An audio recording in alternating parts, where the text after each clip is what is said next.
আপোনাৰ এইখন আপোনাৰ i10 ইয়াৰ হয় 2018 মডেল হয়। আপোনাৰ এইখনৰ ডকুমেণ্ট আপোনাৰ আপডেট আছে 2028লৈকে। আপোনাৰ এইখন আপোনালোকক কালি ৰাতি অনা হ'ল, ৰাতি দেৰি হোৱাৰ কাৰণে ভিডিঅ'টো কৰা নহ'ল। আপোনালোকক আজি এতিয়া দেখাম গাড়ীখনৰ কেনেকুৱা কি হৈ আছে কণ্ডিশ্যন। আপোনাৰ দুটা পাৱাৰ উইণ্ডো আছে ইয়াৰ মডেল।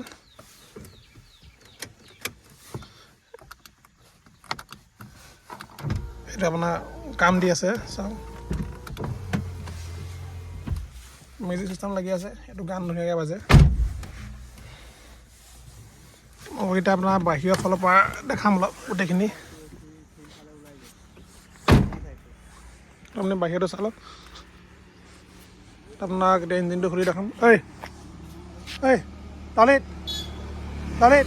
এইটো খুলি দিছে, খুলি দে, ইঞ্জিনটো দেখাব লাগিছে। তোমালোকক দেখাম এতিয়া, ইঞ্জিনটো দেখাম চাব।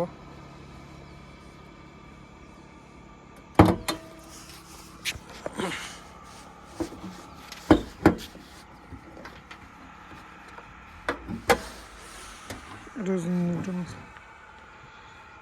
ইঞ্জিন পৰা চিল হৈ আছে বোলে, এফ্ৰন্সৰ ক'তো মাৰ খোৱা নহয়। এইবিলাক আপোনাৰ চাওক চব চিল আছে, চালেই গম পোৱা যায় এইবিলাক।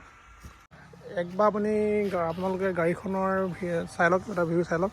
এইখিনিত আপোনাৰ কালি আপুনিতো ৰাতি বোকা চিটিকনি পৰিলে মানে এইটা কোনো দাগ নহয়। এইখন অলপ লেতেৰা হৈ আছে, এইখন ৱাশ্বিং কৰিব দিব লাগিব। এইটো মালিকজনে পাছফালে কিবা লগাই থৈছিলে, এইটো আপোনালোকে লাগিলে খুলি ল'ব পাৰিব, হোৱা নাই। এইটো আপোনাৰ ট্ৰাই মোটামুটি চলিব, 50% মান আছে। মই ভিতৰতো এবাৰ দেখাই দিছোঁ, ভিতৰতো খুব ধুনীয়া হৈ আছে।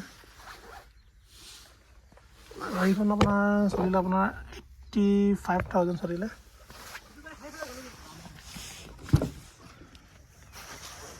এতিয়া আমি গাড়ীখন চলাই গৈ আছোঁ, সেইকাৰণে আপোনালোকে ইঞ্জিনৰ ছাছপেনশ্যন আপোনাৰ কাম নাই ল'ব। আপোনালোকে গাড়ীখন লৈ অকলে চলাব লাগে, গাড়ী কাম নাই ল'ব।